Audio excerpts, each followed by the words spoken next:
Hi, everyone. Ken Briggs here with my first Policy Bite video representing my work in policy research and consulting through a firm I'm just about to launch called Briggs Consulting.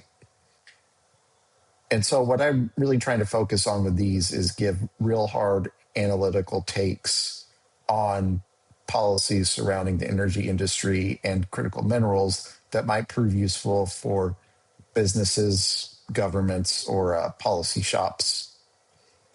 And so this first one, I'm going to focus in on how all these different policy tools the US has developed over the last decade or so to encourage domestic minerals refining really forms an awkward, unclear patchwork that's really difficult to navigate. And one that anyone looking to invest in this area or understand it is going to need someone with some expertise to look into and really explain how these things map together. So over the last few years, and this even goes back to the Biden administration, the U.S. has built one of the most aggressive industrial policy toolkits in modern history.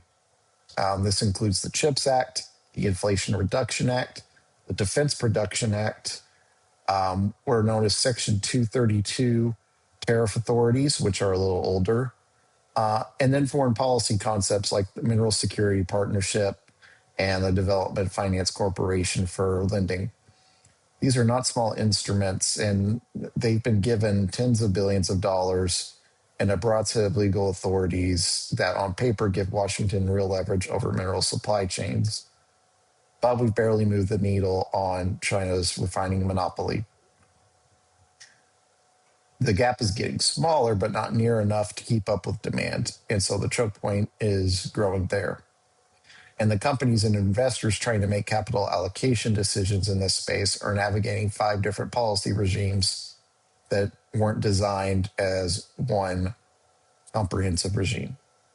So what exists today? The CHIPS Act puts $52 billion into domestic semiconductor manufacturing, which matters, but it's aimed downstream of the value chain.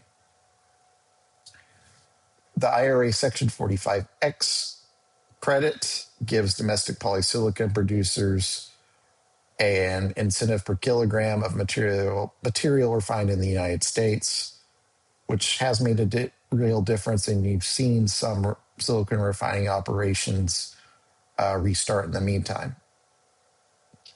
But the DOE still estimates the U.S. will fall far short of its 2030 solar deployment targets by more than half on polysilicon alone, before you even factor in semiconductor demand.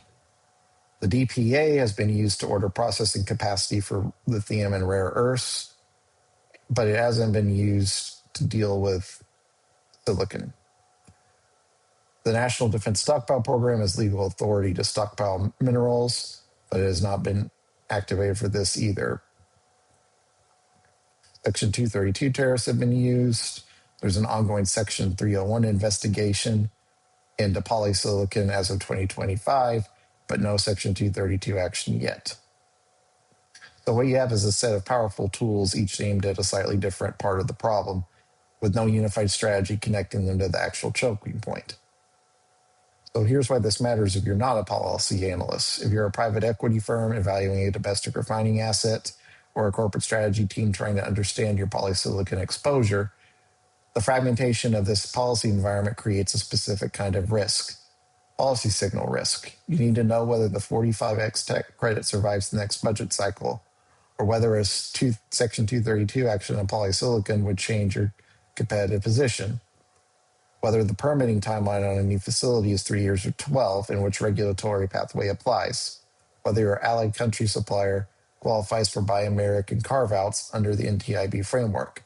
None of those questions have a single clean answer right now. They each sit in a different agency under a different legal authority on a different legislative timeline. And the companies that get this right and can read the policy landscape clearly are going to have a meaningful advantage. So what I found in my research was that the tools are actually sufficient. The legal authorities exist. The financial incentives are impactful. and the geology is favorable. The U.S. controls over 70% of global high purity quartz reserves, which is the feedstock for all this. What's missing is coordination and a unified decision framework that connects defense priorities, trade policy, industrial incentives, and permitting reform around a single objective. That's not a criticism of any one administration. It's a structural observation about how industrial policy gets made in a system of separated powers and competing jurisdictions.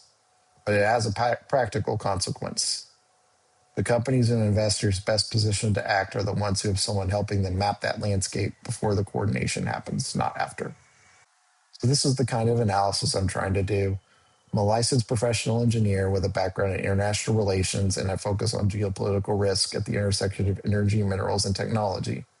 My graduate research on U.S. silicon refining and critical mineral supply chains is linked below if you want to go deeper on the underlying analysis. So if you're looking for an investment through an investment decision, a supply chain risk assessment, or a strategic positioning question in this space, and you need someone who can translate the policy environment into something decision relevant, please reach out. I'd be glad to talk. Link in the description, and I'll see you next week.